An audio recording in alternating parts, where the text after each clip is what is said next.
Les podcasts de Nouvelle Acropole France. Lecture symbolique et philosophique des mythes. Le voyage initiatique d'Ulysse. Une série en 14 épisodes hebdomadaires. Épisode 4. Le Cyclope.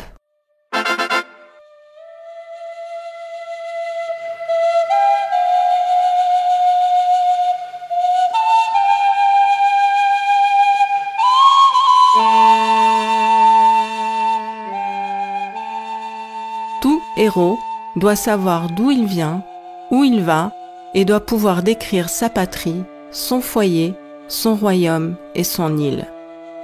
On ne saurait pas vivre à moins de s'affirmer héritier d'un passé, enfant de quelque part. Homère, l'Odyssée.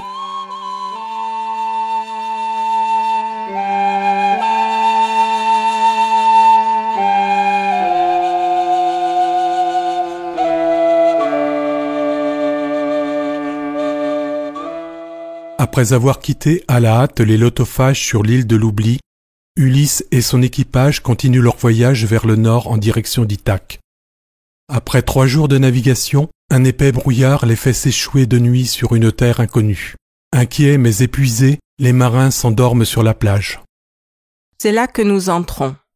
Un dieu nous pilotait en cette nuit profonde qui ne laissait rien voir. Autour de nos vaisseaux, la brume était épaisse. Et dans le ciel chargé de nuages, la lune n'avait pas un rayon. Aussi personne à bord, avant qu'on échouât les solides croiseurs, n'avait perçu l'île ni vu la grosse mer qui roulait sur les bords. Les vaisseaux échoués, les voiles amenées, on débarque, on s'étend sur la grève et l'on dort jusqu'à l'aube divine. Le lendemain, ils s'éveillent sur une île bien pourvue en nourriture, douce et avenante. Face à eux, une autre île se dresse, verte et surplombée de rochers. Ulysse décide de partir à sa découverte avec 12 marins de son équipage. Il débarque, muni d'une outre de bon vin, et grimpe sur la colline. Il trouve une immense grotte cachée derrière des lauriers. Le cœur battant, ils entrent.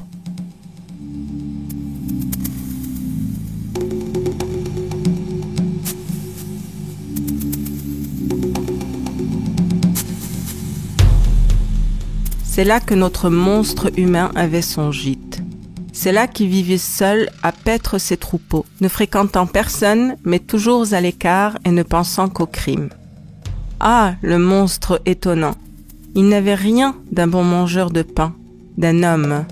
On aurait dit plutôt quelques pics forestiers qu'on voit se détacher sur le sommet des monts.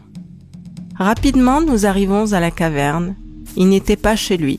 Il était au pacage avec ses gras moutons. Nous entrons dans la grotte et faisons la revue. La caverne est remplie de victuailles, d'agneaux et de chevreaux. L'équipage supplie alors Ulysse de se servir et de repartir vite, mais il refuse, désireux d'en savoir plus sur le propriétaire. L'équipage apeuré allume un feu et mange quelques fromages dans l'angoisse du retour du propriétaire des lieux. Quelques heures après, le cyclope Polyphème revient dans la grotte avec son troupeau. Il prend aussitôt un immense rocher avec lequel il ferme soigneusement l'entrée de la grotte, la seule issue. Ulysse et l'équipage se précipitent au fond et se cachent derrière des rochers. Après avoir trait ses brebis, Polyphème ranime le feu qui illumine alors toute la caverne. Il découvre les prisonniers et leur demande tranquillement qui ils sont. Nous sommes Achéens. Nous revenions de Troie. Mais les vents de toute terre nous ont fait hors de route errer sur cet immense abîme de la mer. Quand nous comptions rentrer, quel chemin! Quel voyage pour venir jusqu'ici! C'est Zeus assurément qui l'avait décidé. D'Agamemnon, nous avons eu l'honneur de servir cet Atride dont le nom n'a plus d'égal sous les cieux. Si grande était la ville qu'il pilla jusqu'au sol, et si nombreux les gens dont il causa la perte. Nous voici maintenant chez toi, à tes genoux, espérant recevoir ton hospitalité et quelques-uns des présents que l'on se fait entre autres. Crains les dieux, brave ami, tu vois des suppliants, Zeus est l'hospitalier qui amène les hôtes et veut qu'on les respecte. Polyphème, le cyclope, réplique avec sarcasme qu'il ne craint pas les dieux, qu'il épargnera les captifs si le cœur lui en dit, et lui réclame d'indiquer où il a caché son navire. Ulysse explique que son navire est détruit. Alors, d'un bond, le cyclope furieux saisit 2 marins, les fracasse contre le sol et les dévore tout entiers, puis, repu, il s'allonge et s'endort.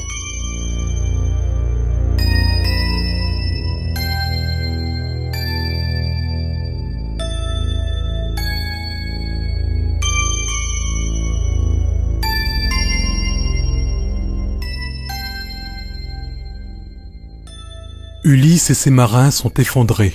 Ils réclament en pleurant l'aide de Zeus. Ulysse voudrait bien lui planter son glaive dans les entrailles, mais il sait qu'ils sont de toute façon condamnés à rester enfermés dans la grotte. L'immense rocher impossible à bouger embouche la sortie. Ulysse décide d'attendre et tente de rassurer ses hommes. Au matin, le monstre se réveille et s'affaire aussitôt à traire ses brebis, puis attrape 2 autres marins pour son petit déjeuner. Immédiatement après, sans aucun effort, il pousse le rocher, fait sortir son troupeau et replace le bloc aussitôt.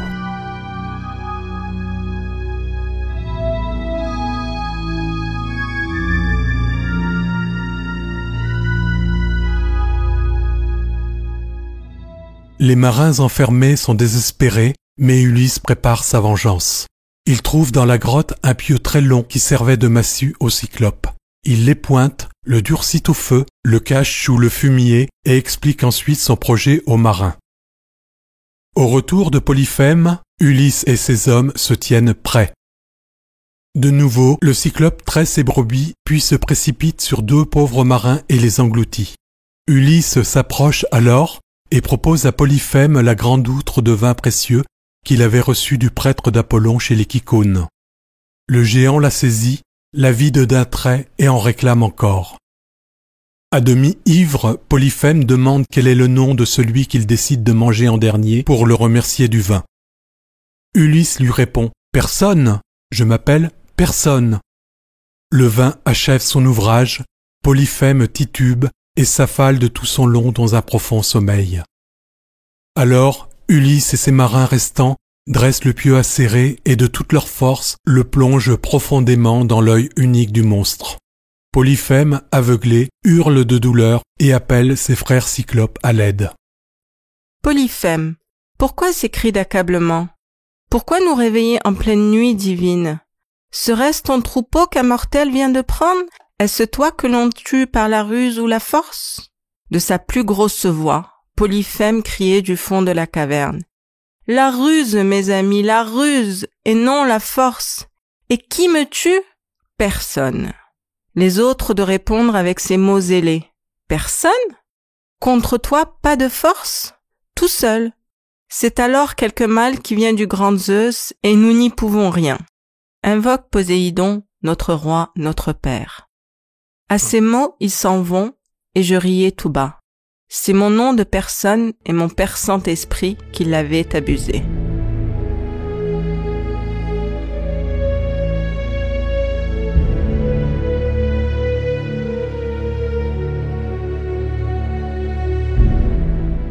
En se cognant de tous côtés, Polyphème va tant bien que mal vers l'entrée de la grotte et déplace le rocher.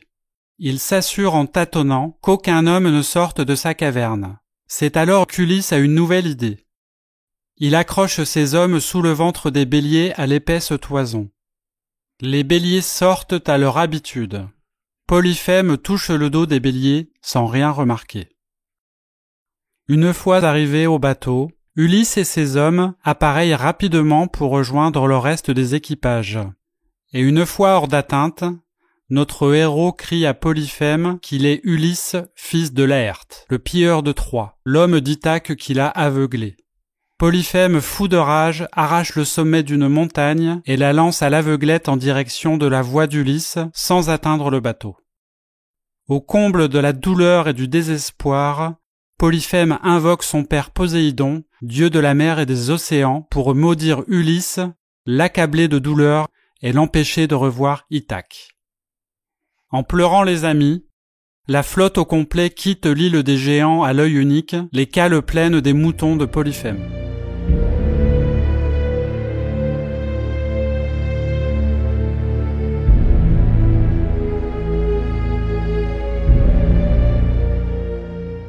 Étymologiquement, le mot cyclope en grec signifie œil rond.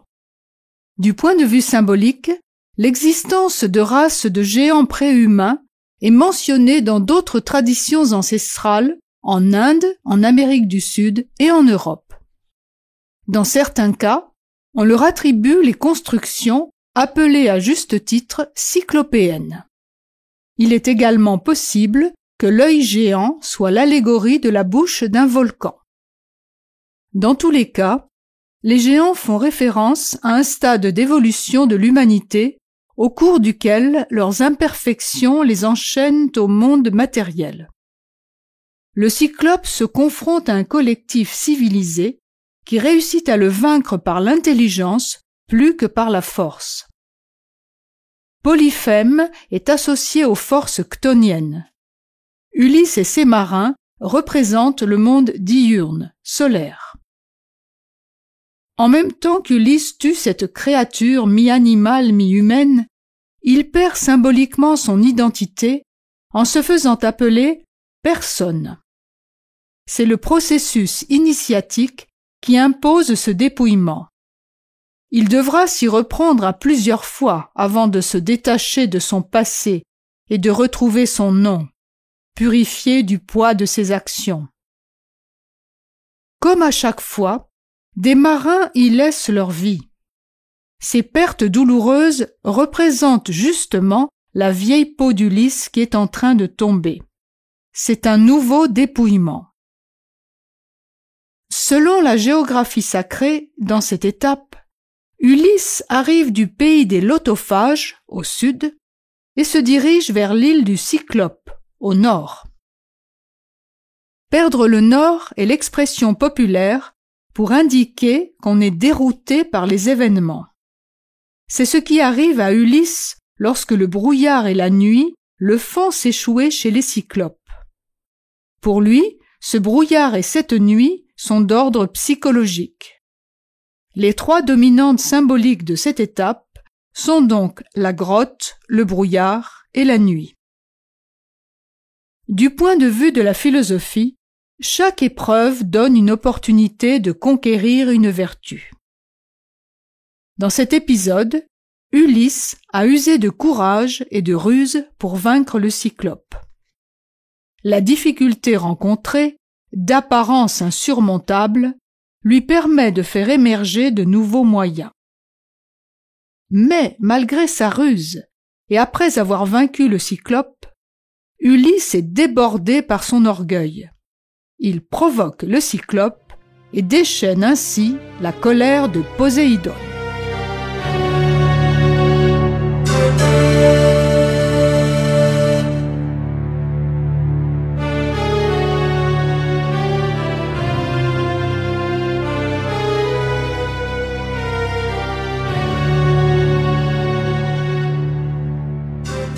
Après avoir quitté dans l'agitation l'île des Cyclopes, l'équipage entre dans une phase d'incertitude.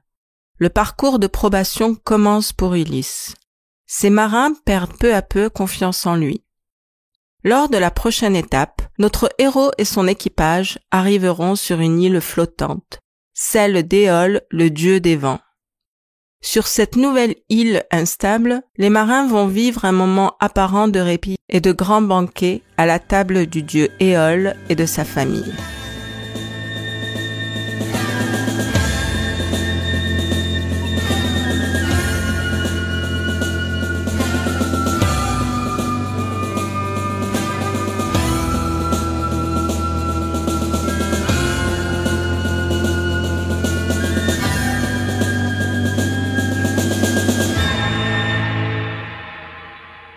Série réalisée par les membres de l'école de philosophie Nouvelle Acropole de Lyon.